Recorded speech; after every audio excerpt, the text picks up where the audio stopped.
ধর্মীয় অন্ধতার কারণে জেলে গেছে তাদের সাথে কি একটা বিশেষ গোষ্ঠী ওদেরকে ব্যবহার করে বোধ করতে হবে, সেই দিকে আমাদের নিয়ে যেতে হবে।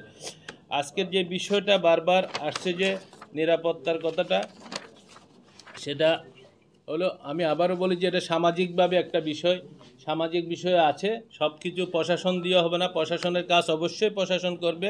পাশাপাশি আমরা যারা হিন্দু মুসলিম জনগোষ্ঠী আশেপাশে থাকি তাদের সবাইকে সচেতন হতে হবে। সবাই মিলে পরিবেশ সৃষ্টি করতে হবে যে প্রত্যেকের ধর্মের কাজগুলো যেন তারা স্বাধীনভাবে প্রতিপালন করতে পারে এবং ধর্মীয় কর্মসূচিগুলো করার সময় যেন অন্যের ধর্মের প্রতি শ্রদ্ধা যেমন থাকবে, পাশাপাশি নিজের ধর্মের কাজগুলো যেন প্রত্যেকে সুষ্ঠুভাবে পালন করতে পারে, সেই দিকে দৃষ্টি দিতে হবে। এবং সেই জন্য প্রত্যেক এলাকায় যেমন আমাদের এলাকায়ও আমরা চেষ্টা করছি যে সবাইকে মিলে একটা কমিটি করে দেওয়ার জন্য, যাতে একটা সুন্দর পরিবেশ থাকে এবং যাতে কোনো প্রকার গণ্ডগোল সৃষ্টি না হয়। RICL TMX, যুগের পর যুগ স্থাপনা থাকে মজবুত।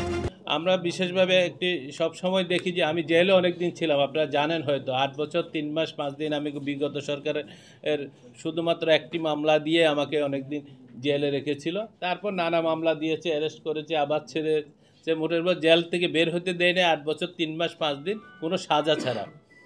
এরকম একটা পরিস্থিতিতে আমরা পার করেছিলাম। ওইখানে আমি অনেক যারা এই যে ধর্মীয় অন্ধতার কারণে জেলে গেছে তাদের সাথে আমার দেখা হয়েছে।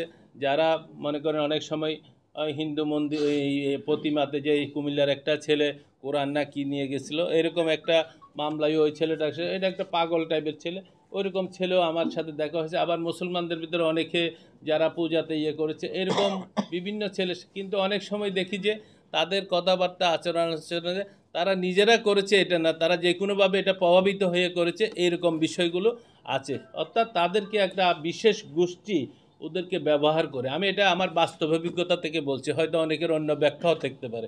জেলে থেকে আমি যেটুক দেখেছি আর কি, বিশেষ গোষ্ঠী বিশেষ সময়ে এইসব কাজগুলো করে থাকে। আমাদের যে কথাটা আসছে যে বিচারহীনতা, সেই জন্য এগুলোর যদি সুষ্ঠু বিচার হয় এবং যথাযথভাবে তদন্তের মাধ্যমে যদি বিচার কার্যগুলো ঠিক হয়, আমার বিশ্বাস যে সুন্দর বাংলাদেশ গঠনে সবাই ভূমিকা রাখতে, তখন একটা সুন্দর পরিবেশ সৃষ্টি হবে। আর বিশেষ কিছু বলবো না। উপস্থিত সকলে, বিশেষভাবে আমার চেয়ে সবাই অনেক গুণীজন, আমার শ্রদ্ধাভাজন ব্যক্তিবর্গ সবাই এসেছেন। তাদের সামনে আমি দুটি কথা বলতে পেরেছি বা কথা বলার সুযোগ করে দিয়েছে, তার জন্য আমি হিন্দু মহাজোট, বাংলাদেশ জাতীয় হিন্দু মহাজোটের মুখপাত্র সহ সভাপতি সহ সবাইকে আমি আন্তরিক কৃতজ্ঞতা এবং ধন্যবাদ জানাচ্ছি।